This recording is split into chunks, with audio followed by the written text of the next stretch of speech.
I was fired for stealing $80,000. Then the new CEO asked me to come back the morning I was accused of stealing $86,400. I was holding a paper cup of coffee and wondering whether I had remembered to feed my neighbor's cat. That is the strange thing about the moment your life falls apart. It does not announce itself. There is no warning music, no flash of lightning, no voice telling you to pay attention. 1 second, you are thinking about an ordinary Tuesday. The next, 2 security officers are standing behind your chair while 20 people avoid looking at you. "Maya," Victor Hale said from the other end of the conference table, "please take your hands away from the laptop." Victor was the chief financial officer of Everline Hospitality Group.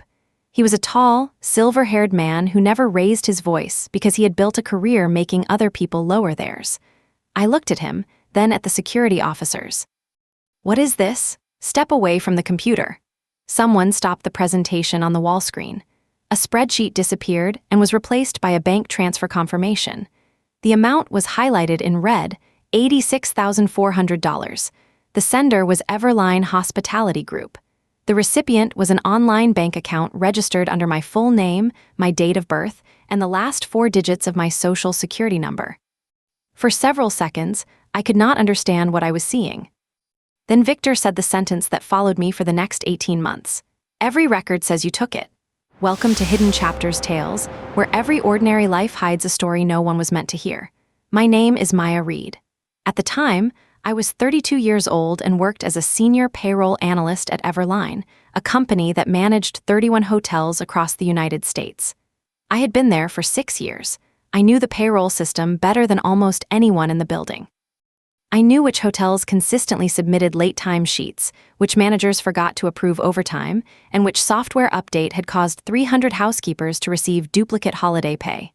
I was not wealthy. I drove a 7-year-old Honda, rented a small apartment, and still compared prices before buying coffee. But I was proud of my work. Numbers made sense to me. They did not change their stories because a more powerful person entered the room. People did. 3 days before the accusation, I had stayed late to reconcile quarterly benefit payments. Most of the office had emptied by 7. The cleaning crew moved quietly between the cubicles, and rain clicked against the dark windows. I was reviewing a list of small transfers when one vendor caught my attention, Northline Employee Services. I had never heard of it. That alone was not unusual. Everline worked with hundreds of vendors. What bothered me was the pattern. Northline received payments between $13,000 and $17,000, always near the end of a reporting period.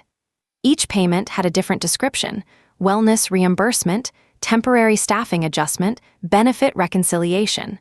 Individually, the transactions looked ordinary. Together, they totaled more than $80,000 over 9 months. I opened the vendor profile.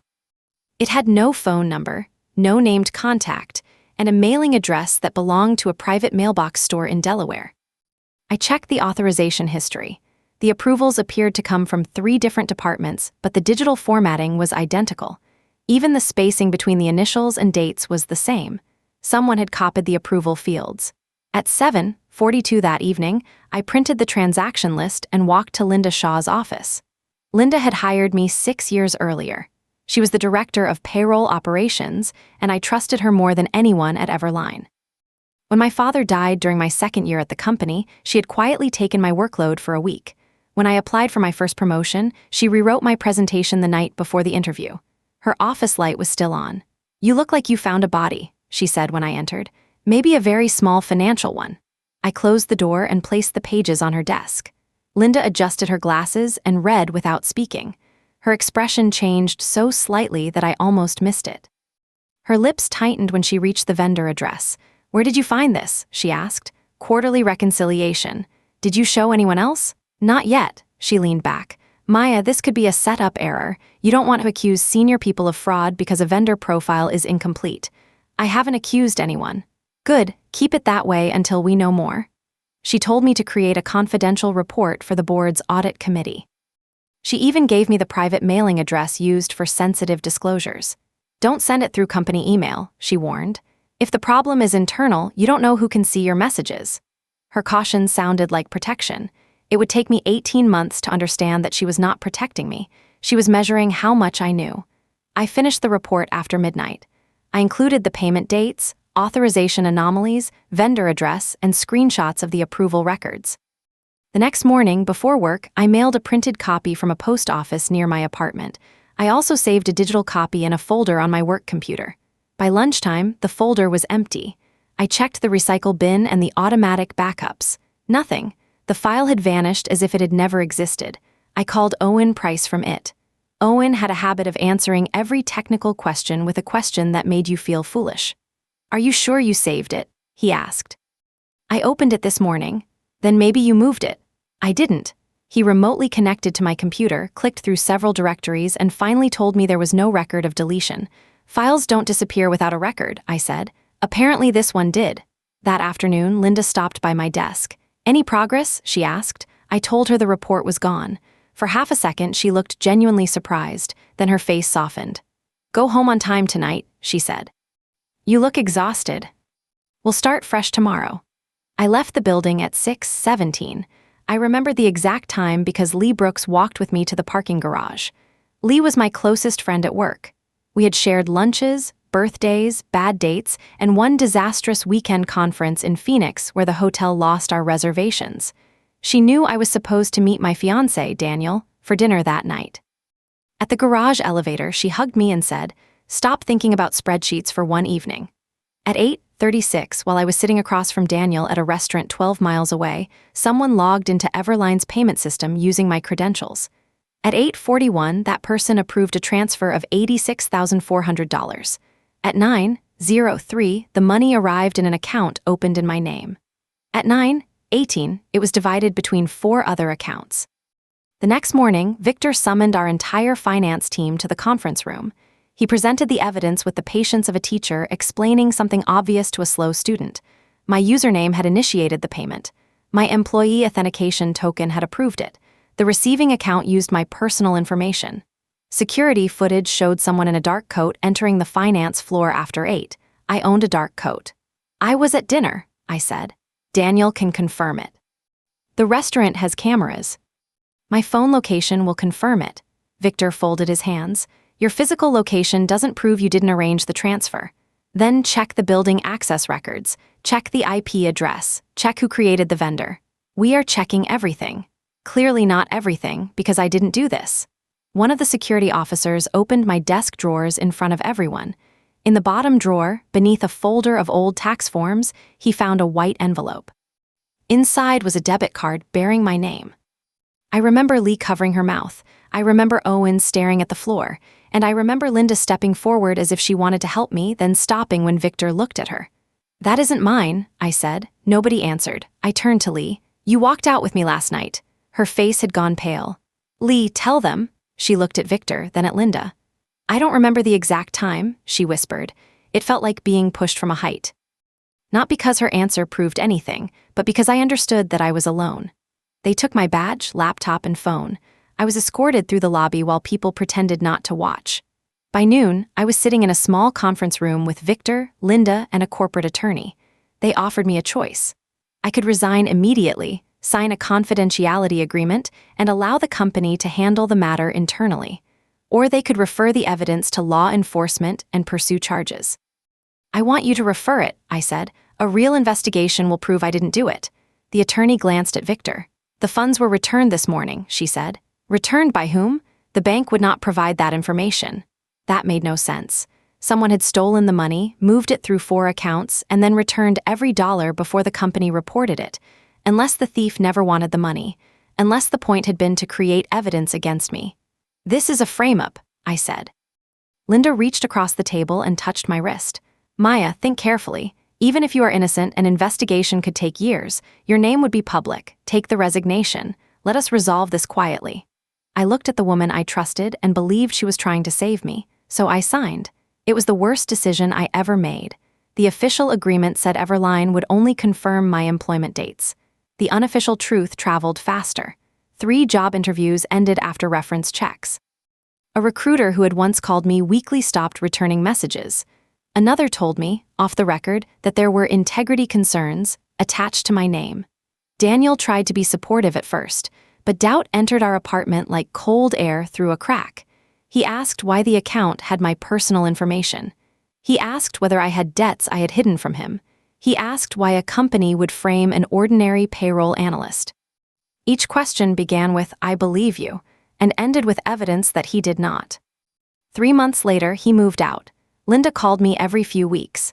She told me the company had closed the investigation. She said she had tried to convince Victor to clear my name, but he refused. Sometimes she sent grocery gift cards. Once, when I could not pay rent, she transferred $500 and told me never to repay it. Her kindness kept me loyal to the person who had destroyed me. Eventually, I found part-time bookkeeping work at the Harbor Community Center. The salary was less than half what I had earned at Everline, but the director, a retired teacher named Mrs. Alvarez, never asked why someone with my resume wanted such a small job. On my first day, she placed a box of receipts on my desk and said, "Everyone deserves a place where their worst day isn't the first thing people know about them." I almost cried in front of her. The community center saved me in quiet ways. I prepared budgets for after-school programs, helped elderly residents complete tax forms, and taught a monthly class about avoiding financial scams. The work was not glamorous, but it mattered. I stopped checking Everline's website. I stopped searching Victor's name. I put the remaining Northline documents in a sealed box at the back of my closet. Then, 18 months after my dismissal, Claire Donovan called. "Is this Maya Reed? Who's asking?" "My name is Claire Donovan. I'm the new Chief Executive Officer of Everline Hospitality Group." I nearly ended the call. She asked me to meet her in a public place. I chose a crowded coffee shop and arrived 20 minutes early. Claire came alone.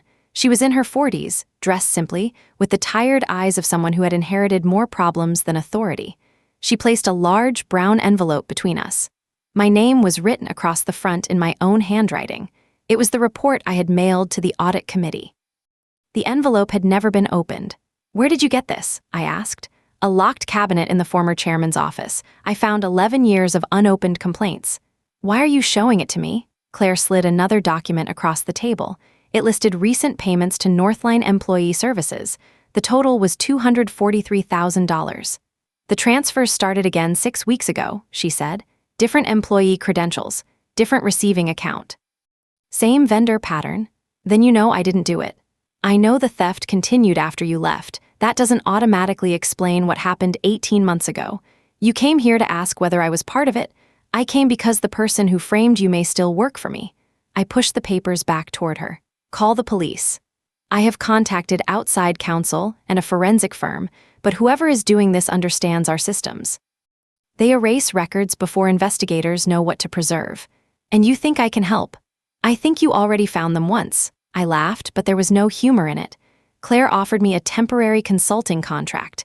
The amount was more than I earned in 6 months at the community center. I refused. She did not argue. She gathered the documents and left her card on the table. That night, I opened the box in my closet. Inside were the documents that had survived, handwritten notes, copies of vendor records, and the postal receipt proving when I mailed my report. At the bottom was a photograph from an Everline holiday party. Lee stood beside me, laughing. Linda had one arm around both of us. For 18 months, I had tried to build a life around the whole Everline left in me. Going back felt dangerous, but I finally understood that staying away had not given me peace. It had only given the people responsible time. The next morning, I called Claire. "I have 3 conditions," I said. "I'm listening. I work as an independent consultant. I get unrestricted access to the payment archives, building records and system logs, and if we find evidence of a crime, it goes to the authorities. No private settlement, no quiet resignation." "Agreed." "You answered too quickly. I was hoping you would ask for exactly that." I returned to Everline on a Monday morning. The lobby looked smaller than I remembered. My old badge photo was still in the security system, but the receptionist did not recognize me. Claire had told the staff I was conducting an operational review. Only 5 people knew the real purpose. Victor was one of them. He entered the conference room, saw me, and stopped. "This is inappropriate," he said. "Good morning to you too," I replied. Claire sat at the head of the table. "Maya reports directly to me. You will provide whatever she requests." Victor looked older. His confidence was unchanged, but the skin beneath his eyes was gray. "She signed an agreement," he said. "An agreement that does not prevent us from correcting an internal failure. You are trusting someone who stole from this company." For the first time, I did not feel the need to defend myself. "If you're certain I did it, I said. You should be delighted to watch me fail again. Victor left without answering. Lee found me 2 hours later. She stood at the entrance of the temporary office Claire had given me. Her hair was shorter, and she wore the dark blue management badge I had once wanted. Maya. Hello, Lee. I didn't know you were coming. Would it have changed anything? Her eyes filled with tears. I wanted to call you. You had 18 months. I was scared. So was I. She asked if we could talk. I told her that if she had information relevant to the investigation, she could schedule a formal interview. It sounded cold. I meant it too. The first week produced more questions than answers. The payment system showed that the new theft had been approved by an accounts manager named Peter Cole, but Peter had been attending his mother's funeral in Ohio. His credentials were used from a workstation inside Everline's headquarters, just like mine. The account that received the money had been opened using stolen identity documents, just like mine, and a physical debit card had appeared in Peter's locked cabinet. The method was identical. Whoever designed it did not merely steal. They created a complete story about the person they wanted blamed. I asked Owen for archived authentication data from the week I was fired. Those logs are automatically deleted after 12 months, he said, not the disaster recovery copies. He stared at me. We stopped making those backups 3 years ago. No, we didn't. The insurer required 7-year retention after the ransomware incident. Owen's expression changed. You remember everything, don't you? Only the things people hope I forgot. The recovery copies existed, but they were stored off-site and encrypted. Claire authorized the restoration. While we waited, I examined the building access records. My badge had registered at the parking garage exit at 6:19 on the night of the transfer. It never re-entered. The person on the security footage had entered through a service stairwell where the camera captured only a dark coat and shoulder-length hair. The footage had no clear face, but it showed something else. The person used a temporary visitor card. Visitor cards were issued by the security desk and recorded in a separate paper log. The log from that month was missing. I asked who had requested access to old security files after my dismissal. Only 2 names appeared, Victor Hale and Linda Shaw. Linda came to see me that afternoon. She hugged me before I could step away. I knew the truth would come out, she said. Did you? I fought for you, Maya. Victor shut me out of the investigation. She looked almost exactly as I remembered. Soft gray sweater, silver necklace, calm maternal voice. She asked about my job and whether Daniel and I had reconciled. She said she still felt guilty that she had not done more. Then she placed her hand on mine. Be careful with Claire, she said. New executives need someone to blame for old problems. The warning sounded protective. This time, I heard the question beneath it. How much have you found? Do you remember giving me the audit committee address? I asked. Of course. My envelope was found unopened in the former chairman's office. Linda's hand became still. That's terrible. Did you tell anyone I was sending it? No, she answered too quickly. After she left, I wrote the time and every word of our conversation in my notebook. The restored system logs arrived 2 days later. My account had been used at 8:36, but the login had not required my password. Used an emergency recovery token, an administrative key capable of impersonating another employee during system failures. Only IT administrators could generate such a token. The record showed Owen's employee ID. Claire wanted to suspend him immediately. I asked her to wait. If Owen were the mastermind, he would have deleted the token record. Leaving his own ID behind was either careless or intentional. I interviewed him in a windowless meeting room. You created the token, I said. He rubbed both hands over his face.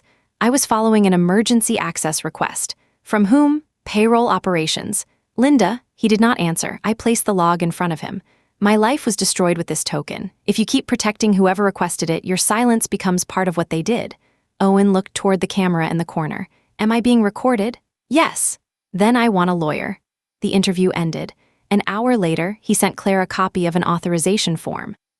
It contained Linda's electronic signature and claimed my account had to be accessed to correct an urgent payroll failure. The request was created at 6:51, the same evening I left for dinner. Linda had known I was gone. I still did not want to believe it. Evidence can be clear while the heart continues negotiating. I remembered hospital flowers Linda sent after my father's death. I remembered her sitting beside me before my promotion interview. I remembered the $500 she gave me after my firing. Then I understood what the money had really been. It was not kindness. It was maintenance. A small payment to keep me grateful, quiet, and emotionally attached to the person who knew exactly how to manage me. The next morning, Lee requested an interview. She entered carrying an old planner and placed it on the table. "I lied," she said. "About what?" "The night of the transfer. I remembered exactly when you left." I wrote it down because we were supposed to review the quarter-end schedule the next morning. Her planner showed the date and a note. Maya left 6:17 dinner with Daniel. "Why didn't you tell them?" Lee began crying. After we left the garage, she had returned upstairs because she forgot her phone. She saw Linda near my desk. Linda was wearing a dark coat and holding a temporary access card. "She told me you had asked her to retrieve a file," Lee said. I believed her. The next morning, after the debit card was found, Linda pulled Lee into an empty office. She said the company already had overwhelming proof and warned that defending me would make Lee look involved. "She knew my husband was receiving treatment through Everline's insurance," Lee said. "She reminded me how difficult it would be if I lost my job. So you let them accuse me." I told myself the investigation would find the truth. "Then you signed the resignation, and everyone said that proved you were guilty." "You knew it didn't." I was a coward. I wanted to shout at her. Instead, I asked a question. "How did Linda open my locked drawer?" Lee stared at the table. Months before, while I was on vacation, she had borrowed my spare desk key to retrieve a payroll binder. She never returned it. Linda later asked her for the key, claiming she needed a document. "I gave it to her," Lee whispered. That was how the debit card reached my drawer. We now had enough to suspend Linda, but something remained wrong. Linda could request a recovery token, access my desk, and use a visitor card. She could arrange the transfer, but she could not create a new vendor or authorize an external bank account without approval from corporate finance. Someone above her had helped. Victor was the obvious answer. Obvious answers are dangerous because people stop testing them. I reviewed his role in the old investigation. He had obtained the bank records, controlled the security footage, and decided not to contact law enforcement after the money returned. He also approved every payment to Northline. But the signatures were embedded in archived PDF files. They could have been copied. I needed something that could not be explained as a clerical mistake. Lee remembered that Linda kept duplicate records at home. She was afraid Victor would eventually blame her, so she saved documents as protection. Claire's attorneys contacted law enforcement. With proper authorization, investigators searched Linda's office and recovered an encrypted drive hidden inside an empty box of payroll forms. The drive contained spreadsheets documenting every Northline payment. It also contained audio files. Linda had recorded her meetings with Victor. In the first recording, Victor complained that their early withdrawals were too small. In another, Linda told him I had found Northline. Victor asked, "How much does she know?" "Enough to cause problems," Linda answered. "Then give her a different problem." They discussed opening an account with my stolen identity information. Linda suggested using my credentials for a temporary transfer, then returning the money after the evidence had been discovered. Victor laughed. "No company calls the police after getting its money back," he said. "They'll want the embarrassment buried." He was right. In the final recording, made only 3 weeks earlier, Linda told Victor the new CEO was reviewing old vendor payments. "We need another employee," Victor said. "Someone ordinary, someone nobody will fight for." They selected Peter Cole. Listening to those recordings did not feel like victory. It felt like hearing the machinery behind the worst year of my life. Every moment I had replayed, the missing file, the debit card, Lee's silence, the returned money, had been planned in a quiet office by 2 people deciding that my future was an acceptable business expense. Claire asked whether I wanted to be present when they confronted Victor. "Yes," I said. We scheduled a finance review for Friday morning. Victor believed the meeting concerned weaknesses in payment controls. Linda had already been placed on administrative leave, but the reason had not been announced. Victor entered carrying a leather folder and sat across from me. "I assume this performance is almost over," he said. Claire closed the door. "It is." I presented the evidence slowly. First, the building records proving I left before the transfer, then the recovery token created at Linda's request, then the temporary visitor card and Lee's statement. Victor barely reacted. "This implicates Linda," he said. "Not me." I showed him the Northline authorization records. "Copied signatures," he replied. She had access to my files. I placed the encrypted drive on the table. For the first time, he looked uncertain. "Linda recorded your meetings," I said. Claire played the audio. Victor's own voice filled the room, then give her a different problem. He stood so quickly that his chair struck the wall. Those recordings were obtained illegally. That will be for the attorneys to address, Claire said. The financial records were not. Victor picked up his folder. You have no idea what this company will look like when this becomes public. I know exactly what it looked like when you made me walk through that lobby, I said. He turned toward the door. 2 investigators were waiting outside. Months passed before the legal process produced results. Victor and Linda were charged in connection with the fraudulent vendor scheme and identity theft. Further review found that Northline was only one of 4 shell companies. Over 5 years, more than $1 million had been diverted through false benefit and consulting payments. Owen cooperated with investigators. He had created the recovery tokens, but the evidence showed he believed the requests were legitimate. The company still disciplined him for failing to verify them. Lee provided a formal statement. She was not charged, but she resigned before the investigation ended. Everline issued a public correction stating that I had been wrongly accused and that its internal investigation had been compromised by senior employees. The company contacted the recruiters and employers who had received negative information about me. Claire offered me a settlement. It covered lost income, legal expenses, and the damage to my professional reputation. She also offered me Victor's former office. Not his title, she said. A new role, Director of Financial Integrity. You would build the controls this company should have had. 2 years earlier, I would have accepted before she finished the sentence. I looked through the glass wall at the finance floor. I saw my old desk, the conference room, and the lobby where people had watched security escort me away. Thank you, I said, but I don't want my old life back. Claire seemed disappointed, but she understood. I used part of the settlement to create Reed Financial Integrity, a small forensic accounting practice. Our first clients were nonprofit organizations that could not afford large investigation firms. Then came family businesses, schools, and employees who had noticed irregularities but were afraid to speak. Mrs. Alvarez became my first official referral partner. She also insisted that I continue teaching the scam prevention class once a month. 6 months after the Everline investigation ended, Lee came to my office. She did not ask for her old friendship back. She apologized without explaining, justifying, or asking me to comfort her.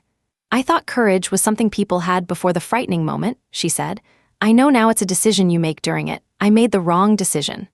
I told her I forgave her. Forgiveness did not mean trust returned. It did not erase what happened. It only meant I no longer wanted to carry her fear as part of my life. Daniel sent me a message after reading about the case. He said he had always hoped I would be cleared. I did not answer. Some relationships end because the truth is hidden. Others end because the truth arrives and shows you exactly who stood beside you when it mattered. For a long time, I believed clearing my name would restore everything I had lost. I imagined returning to Everline, reclaiming my title, and watching everyone admit they had been wrong. But a cleared name is not a time machine. It does not return the months spent choosing between rent and groceries. It does not erase the interviews where people smiled politely and never called again. It does not rebuild trust in the people who remained silent. What it can do is give you a foundation. Mine was built from a paper trail someone forgot to destroy, an unopened envelope in a locked cabinet, and the decision to enter a building I had promised never to see again. The last time I visited Everline, Claire walked me to the lobby. A new security officer sat behind the desk. He looked at my visitor badge and asked whether I had worked there before. A long time ago, I said. Outside, the afternoon sun reflected from the windows. For years, I had remembered those doors closing behind me while I carried a cardboard box and tried not to cry. This time, I walked through them with nothing in my hands. Clearing my name did not give me back the life I had. It gave me the courage to build a life no one else could take away.